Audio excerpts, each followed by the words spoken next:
اب اس کے بعد میں عالم برزخ کا معاملہ آتا ہے. جب حضرت اسرائیل علیہ السلام اللہ کے حکم پر عمل کر لیتے ہیں تو اس کے بعد میں یعنی جب انسان کی روح قبض کر لیتے ہو تب عالم برزخ کا معاملہ شروع ہوتا ہے. عالم برزخ جب انسان اس عالم میں پہنچ جاتا ہے یعنی مرنے کے بعد میں تو وہاں پر چاہے آدمی قبر میں ہو یا جانور کے پیٹ میں ہو یا جل گیا ہو یا مچھلی کے پیٹ میں ہو یا سمندر کی تہ میں ہو جہاں کہیں بھی ہو اللہ کے فرشتے اس سے سوال کرنے کے لیے سوال کرنے والے فرشتوں کو کیا کہا جاتا ہے؟ منکر نکیر. کیا کہا جاتا ہے؟ منکر نکیر.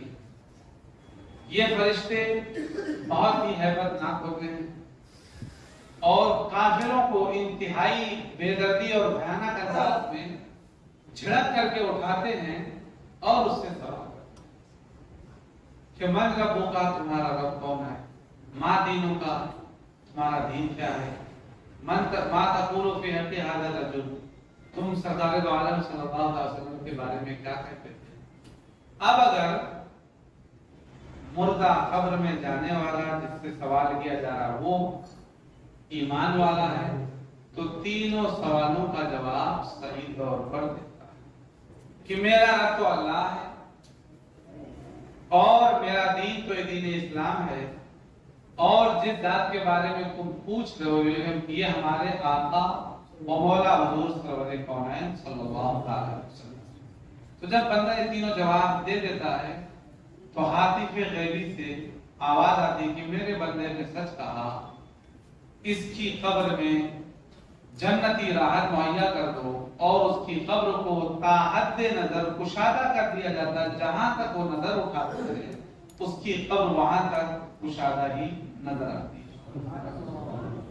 تو ایمان والوں کو یہ فرشتے پیار سے جگاتے ہیں اطمینان سے جگاتے ہیں اور کافروں کو انتہائی بے دردی سے جھڑک کر کے اٹھاتے ہیں اور چہرہ بھی ان کا بہت ہی بھیانک ہوتا ہے. اس کے بارے میں حضرت ابراہیم علیہ السلام نے پوچھا تھا کہ موت کے فرشتے کے بارے میں یا منکر نکیر کے بارے میں کہ تم کس طریقے سے آتے ہو مومنوں کے پاس. تو انتہائی حسین و جمیل چہرہ ان حضرات نے حضرت ابراہیم علیہ السلام کو دکھایا کہ ہم اس شکل میں ایمانداروں کے پاس ایمان والوں کے پاس آئے. پھر آپ نے کہا جو ایمان والے نہیں ہیں کافر ہیں مشرک ہیں ان کے پاس کیسے آئے تو وہ شکل دکھاؤ. تو فرشتوں نے عرض کیا اے اللہ کے خلیل وہ شکل بڑی بھیانک ہے وہ ہم آپ کو نہیں دکھانا چاہتے. تو حضرت ابراہیم علیہ السلام نے ارشاد فرمایا نہیں میں دیکھنا چاہتا ہوں. تو جب اس شکل کو فرشتوں نے حضرت ابراہیم علیہ السلام کے سامنے کیا تو وہ اتنی بھیانک شکل تھی کہ روایتوں میں ہے کہ حضرت ابراہیم علیہ السلام بے ہوش ہو. یہ سب ان کا بے ہوش ہونا کہیں ان کے ڈر یا خوف کی وجہ سے ہرگز نہیں تھا. وہ بے ہوش ہونا بھی ہماری تعلیم کے لیے تھا کیونکہ اللہ تبارک و تعالیٰ کے انبیاء سے جب ایسے افعال صادر ہوتے ہیں تو یہ تعلیم امت کے لیے ہوتے ہیں. ورنہ تو انبیاء کرام علیہ السلام کو اللہ تعالیٰ نے ہر خوف سے نجات عطا فرمایا ہے. انہیں نہ دنیا کا کوئی خوف ہو سکتا ہے نہ آخرت کا کوئی خوف ہو سکتا ہے نہ عذاب کے فرشتوں کا کوئی خوف ہو سکتا ہے. ان کو اللہ تعالیٰ نے بے خوف کیا ہے. لیکن یہ ہماری تعلیم کے لیے تھا کہ ان کی شکل اتنی بھیانک ہوتی ہے تو ایمان والوں کو چاہیے کہ اپنے اعمال درست رکھیں تاکہ جو ہے ان کے پاس وہ فرشتے حسین و جمیل ہی شکل میں آئے. تو عالم برزخ میں آدمی جب جائے گا تو اس سے سوال پوچھا جائے گا. سوال کا جواب دینے پر انعام دیا جائے گا اور سوال کا جواب نہ دینے پر جو حدیث پاک میں مذکور ہے کہ کافر کہے گا ہا لا ادری ہائے افسوس میں تو کچھ جانتا ہی نہیں ہوں. جب یہ کافر کہے گا تو حاطف سے آواز آئے گی اس بندے نے جھوٹ کہا اسے جہنم کے عذاب. تو اس طریقے سے جو ہے جو کافر ہوں گے مرنے کے بعد ہی سے ان کی سزا کا عمل شروع ہو جائے گا، اور ایمان والوں کو جواب پر اللہ تبارک و تعالیٰ انہیں انعام اور تو عالم برزخ کے بارے میں ہمارا یہی عقیدہ ہونا چاہیے اور رکھنا ضروری ہے۔ اور ساتھ ہی ساتھ میں کوئی یہ نہ سمجھے کہ کوئی جب جل گیا تو پھر تو اس کا مسئلہ ختم ہو، ایسا نہیں ہے، بلکہ کوئی جل بھی جائے تو بھی روح کا تعلق بدن سے قائم ہے۔ جو اللہ تبارک و تعالی انعام اور اکرام عطا فرمائے گا بدن اور روح دونوں محسوس کریں گے، اسی طریقے سے جو سزائیں ہوں گی وہ بھی بدن اور روح دونوں محسوس کریں گے۔ اب روحیں کہاں رہیں گی مرنے کے بعد میں؟ تو مومنین کی روحیں ان کے اعمال کے مراتب کے اعتبار سے ہوں گی، کسی کی اس کی قبر پر، کسی کی آب زمزم کے کنویں میں، کسی کی آسمانوں پر، کسی کی عرش اعظم کے نیچے قندیلوں کی صورت میں، کسی کی اعلیٰ علیین میں۔ اس طریقے سے جس کا جیسا عمل اچھا ہوگا اس کی روح کو اللہ تبارک و تعالی اتنے ہی درجے میں بلند رکھے گا، اس کی روح کو اتنی ہی اچھی جگہ رہنے کے لیے ملے۔ اور جو کافر ہیں ان کی روحیں جو ہے چاہے برہوت، یہ یمن میں ایک نالا ہے اس میں رکھی جائیں گی، یا تو جو ہے سجین میں جو ہے رکھی جائیں گی، اس طریقے سے وہ ہمیشہ عذاب ہی میں رہیں گے۔ تو کوئی ہرگز یہ نہ سمجھے کہ آدمی مر گیا کہانی ختم، مرنے کے بعد ہی سے اصل کہانی شروع ہوگی انسان کی، جو اس دنیا میں اس نے عمل کیا ہے اس کے مطابق جزا یا سزا ملے گی۔ اور ایک بات یہ بھی یاد رکھنا چاہیے، تفسیر روح البیان کے اندر آیا ہے کہ ایک عام مومن جب انتقال کرتا ہے تو اس کا علم جو ہے علماء کے برابر ہوتا ہے مرنے کے بعد، اور علماء کا علم بہت زیادہ بڑھ جاتا ہے، اولیاء کا علم اور زیادہ بڑھ جاتا ہے، اس طریقے سے درجہ بدرجہ سب کا علم بڑھ جائے۔ تو مرنے کے بعد جہاں پر جس کی لاش ہوگی وہاں پر جب کوئی شخص جائے گا اگرچہ وہ کافر تو وہ آنے والوں کو دیکھے گا بھی، پہچانے گا بھی، ان کی باتیں بھی سنے گا۔ کیونکہ آپ نے اگر میدان بدر کا جو واقعہ ہوا ہے اسے کبھی پڑھا ہوگا یا سنے تو ہوں گے ہی کم سے کم، اس میں جب بدر میں کفار مارے گئے اور انہیں گڑھے میں ڈال دیا گیا، کنویں میں ڈال دیا گیا، چند دن سرکار دو عالم صلی اللہ علیہ وسلم وہاں پر ٹھہرے، اس کے بعد جو کافر مارے گئے تھے ان کا نام لے لے کر کے آپ نے فرمایا بتاؤ تم لوگوں نے اپنے رب کے وعدے کو کیسا پایا؟ ہم نے تو اپنے رب کے وعدے کو سچا پایا۔ تو حضرت عمر رضی اللہ تعالی عنہ نے عرض کیا کہ یا رسول اللہ یہ تو مر گئے، دو چند دن ہو گئے مر کر کے، اب ان سے کیا کلام کرنا؟ آقا کریم صلی اللہ علیہ وسلم نے ارشاد فرمایا یہ سنتے ہیں لیکن جواب دینے سے یہ معذور ہے، جواب یہ نہیں دے سکتے ہیں تو مردہ سنتا بھی ہے اور سمجھتا بھی ہے، دیکھتا بھی ہے، یہاں تک کہ جو ہے کافر بھی سنتے ہیں۔ جب کافر سنتے ہیں تو پھر مومنین کا کیا درجہ ہوگا؟ اور مومنین میں جو علماء ہیں، شہداء ہیں، صالحین ہیں، اولیاء ہیں، ان کا بھی کیا درجہ ہوگا؟ جیسے کہ صحابی رسول ایک صحابی ہیں جو حضرت ثابت بن قیس رضی اللہ تعالی عنہ، ان کا معاملہ یہ تھا کہ یہ تھوڑا کم سنا کرتے تھے۔ تو آپ جانتے ہیں کہ جو آدمی کم سنتا ہے وہ تھوڑی بلند آواز سے، کیونکہ اسے اس کے سامنے جب ہم بلند آواز سے بولتے ہیں تبھی وہ سمجھ پاتا ہے، سن پاتا ہے، تو اسی طریقے سے وہ خود بھی بلند آواز سے بولتا ہے۔ تو جب یہ آیت مقدسہ نازل ہوئی یا ایھا الذین آمنوا لا ترفعوا اصواتکم فوق صوت النبی ولا تجهروا له بالقول كجهر بعضكم لبعض ان تحبط اعمالكم وانتم لا تشعرون. اے ایمان والو، یا ایھا الذین آمنوا لا ترفعوا، اے ایمان والو اپنی آواز کو نبی کی آواز پر بلند نہ کرو، نہ نبی کو ایسے بلاؤ جیسے ایک دوسرے کو بلاتے ہو، ورنہ تمہارے اعمال خراب ہو جائیں گے اور تمہیں پتہ نہیں چلے گا، تمہیں احساس تک نہیں ہوگا. تو حضرت ثابت بن قیس رضی اللہ تعالی عنہ نے جب اس آیت کو سنا تو غم زدہ ہو کر کے گھر پر گئے.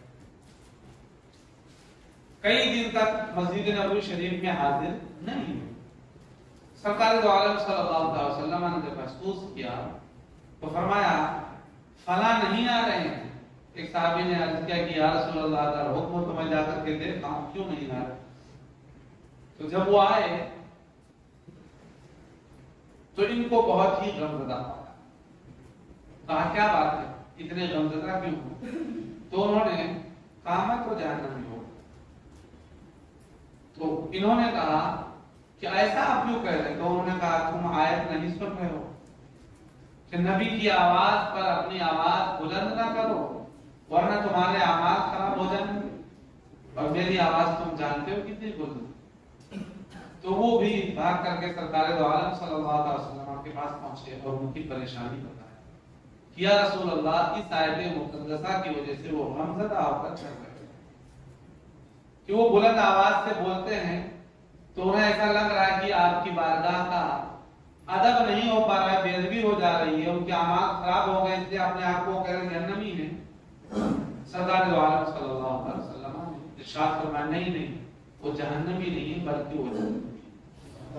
وہ جنتی ہیں. تو میرے نبی جانتے ہیں کون جنتی ہے کون جنتی ہے. تو اس طریقے سے آپ نے گویا کہ صحابی رسول کو مژدہ سنا دیا. تو عزیزان ملت اسلامیہ یہی صحابی جب شہید ہوئے تو انہیں دفن کر دیا گیا. جب یہ شہید ہو گئے تھے تو ان کی زرہ ایک آدمی نے اتار لیا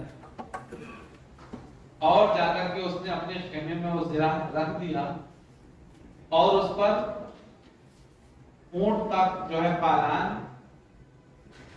اوپر سے رکھ دیا اور گویا کہ اس نے لے کر کے چھوڑ کر دیا. تو یہ ایک دوسرے لشکر کے ایک صاحب کے خواہ میں آئے اور کہا میری زرہ شہید ہونے کے بعد فلاں آدمی نے اتار لیا تھا لشکر میں، اس جانب اس کا خیمہ ہے، تم جب صبح بیدار ہوگے تو اس کے لشکر کے جو ہے خیمے کے پاس میں ایک اس کا گھوڑا گھاس چر رہا ہوگا اور اس کے خیمے میں میری ڈھال جو ہے میری زرہ ہے اور وہ اونٹ کے پالان سے ڈھکی رکھی ہوئی ہے. اور تم اسے ہرگز وہم نہ سمجھنا، اسے وہم نہیں سمجھنا بلکہ صبح جانا اور وہ زرہ اس سے لے لینا اور جا کر کے سیدنا صدیق اکبر رضی اللہ تعالی عنہ کو میرا سلام. وہ شخص بیدار ہوئے تو انہوں نے ابھی معمولی صحابی بھی نہیں اور انہوں نے نصیحت بھی کیا تھا کہ وہم نہیں کرنا، اسے حقیقت جاننا. وہ اٹھے اور جس جانب انہوں نے اشارہ کیا تھا وہاں پر گئے.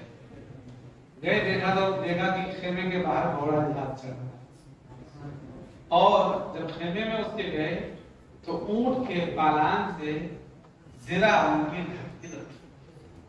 تو ایک صحابی جو شہید ہو گیا ہے وہ جان رہا کہ میرے شہید ہونے کے بعد میرے بدن سے زرہ کس نے اتارا اور کہاں رکھا، کیسے رکھا، اس کی جائے قیام کیا ہے، اس کا خیمہ کہاں ہے، کس طرف ہے، خیمے کے باہر کل کیا ہونے والا ہے.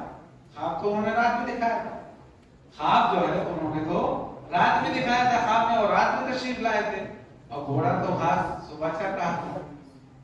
یعنی چلنے سے پہلے ہی کہہ رہے ہیں کہ گھوڑا گھاس چل رہا ہوگا اور جب وہ صبح گئے دیکھا تو وہاں گھوڑا گھاس چل رہا تھا. یعنی جو چیزیں ابھی نہیں بھی ہوئی ہیں ہونے والی ہیں، اللہ تبارک و تعالی اپنے حبیب کے صحابہ کو بھی وہ علم عطا فرمایا۔ تو خود حبیب پاک صلی اللہ علیہ وسلم کے علم کا کیا عالم ہوگا، اس کا تو کوئی اندازہ ہی نہیں کر سکتا۔ تو عزیزان ملت اسلام کا کہنے کا مطلب یہ ہے کہ جب انسان مر جاتا ہے، عالم برزخ میں بھی جاتا ہے، تو سب کچھ وہاں جانتا ہے، دیکھتا ہے، سنتا ہے، لیکن کافر مجبور کر دیے جائیں گے کہ جواب نہیں دے سکتے، اور مومنین میں سے بعض کو جو صالحین ہیں، اولیاء ہیں، اللہ تبارک و تعالیٰ انہیں اختیار عطا فرماتا ہے کہ وہ چاہیں تو کسی کو کچھ بتا بھی دیں، چاہیں تو کسی کو کچھ جواب بھی دے دیں، اور کسی کو کچھ نصیحت بھی کر دیں، اور جو کچھ وہ بتائیں گے وہ بالکل وہ بہو صحیح ہوگا۔ تو اس بارے میں بھی ہمارا عقیدہ درست ہونا چاہیے کہ آدمی مرنے کے بعد جہاں بھی جائے گا، جیسا ہوگا اس کے ساتھ ویسا سلوک ہوگا، اور بدن جل کیوں نہ جائے، مچھلیاں کھا کیوں نہ لے، تو اگر وہ گنہگار ہے تو مچھلیوں کے پیٹ میں بھی عذاب اسے دیا جائے، اور نیکوکار ہے تو اسے مچھلیوں کے پیٹ میں ہی انعام اور اکرام سے مامور کیا جائے۔ تو اس بارے میں ہمارا عقیدہ صحیح رہنا چاہیے۔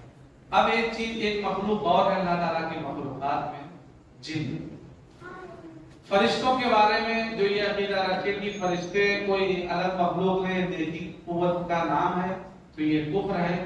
ایسا ایمان اور عقیدہ رکھنے والا آدمی یہ کافر ہو۔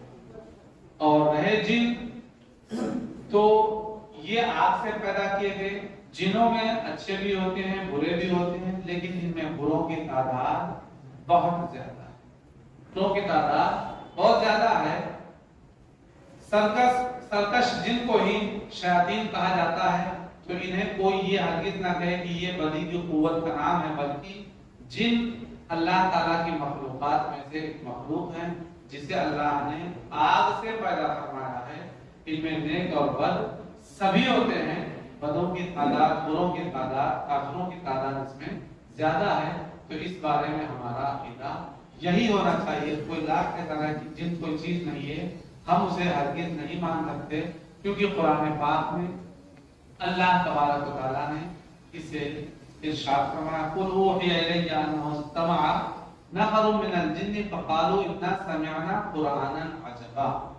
کہ جب اللہ تعالیٰ نے قرآن نازل کیا اور جنوں کی ایک جماعت نے سنا، تو انہوں نے اپنے یہاں جا کر کے بتایا کہ ہم نے جو ہے عجیب و غریب کلام سنا ہے، اور یوں پھر بہت سارے اجنہ اللہ کے رسول صلی اللہ علیہ وسلم پر ایمان لائے۔ تعمیر ادب میں ایک واقعہ بھی جو ہے حضرت علامہ بدر الدین علیہ رحمۃ اللہ رضوان نے نقل فرمایا حدیث پاک سے کہ مکہ المکرمہ میں ابی ابن خلف کے بت سے، یا امیہ ابن خلف کے بت سے ایک دن ایک کافر جن آ کر کے بات کرتا ہے، اور اس نے سرکار دو عالم صلی اللہ علیہ وسلم کے بارے میں غلط باتیں کیا، کہ آپ کے نبوت کا انکار والی باتیں کیا۔ تو یہ کافر بڑے خوش ہوئے، اور اس کے بعد میں جن نے کہا کہ کل میں پھرا ہوں گا، اور ان لوگوں نے سرکار دو عالم صلی اللہ علیہ وسلم کو دعوت دی کہ آپ آئیے، ہمارا بت آپ کے بارے میں کچھ بات کرے گا۔ یہ دوسرے دن اس جن کو آنا تھا جو کافر تھا، تو جس گاؤں میں یہ جن آباد تھا کافر جن، اسی گاؤں میں ایک جن فیملی تھی جنہوں نے ایمان قبول کیا۔ تو جو گھر کا مالک تھا جن، تو وہ جب اپنے گھر آیا تو اپنے بیوی بچوں کو روتے ہوئے پایا، تو اس نے پوچھا کیا بات ہے؟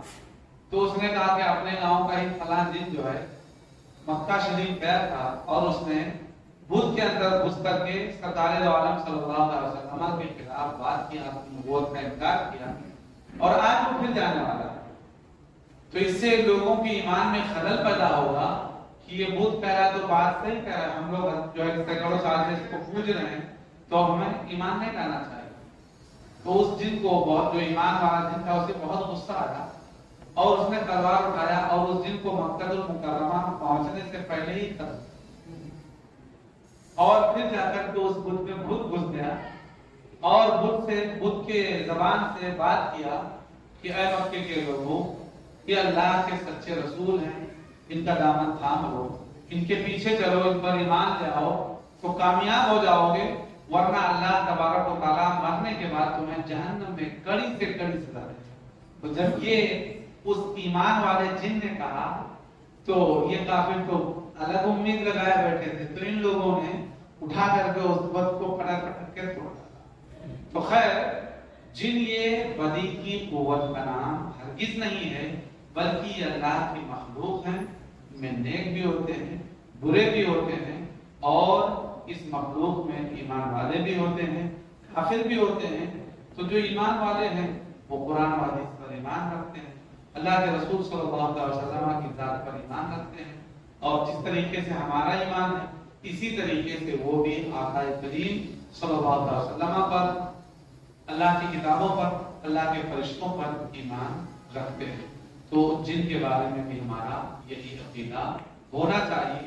اگر کوئی یہ کہے گا کہ وہ بدی کی قوت کا نام ہے تو وہ دائرہ اسلام سے خارج ہو جائے گا، کافر ہو جائے گا۔ اس چیز پر ہمارا ایمان۔ اللہ تعالیٰ کی بارگاہ میں دعا ہے کہ اللہ تعالیٰ ہمیں آپ کو اپنے ایمان اور عقیدے ہمیشہ درست رکھنے کی توفیق عطا فرمائے، اور مولا ہم تجھ سے کفر سے، شرک سے، نفاق سے پناہ مانگتے ہیں، اس سے ہمیں محفوظ و محمود فرما، ہمیں ایمان کامل نصیب فرما، ایمان کے تقاضوں کو پورا کرنے کی توفیق عطا فرما۔ صلی اللہ تعالی علیہ خلقی و نور عرشی محمد و علی آلہ و اصحابہ اجمعین برحمتک یا ارحم الراحمین۔ مرحبا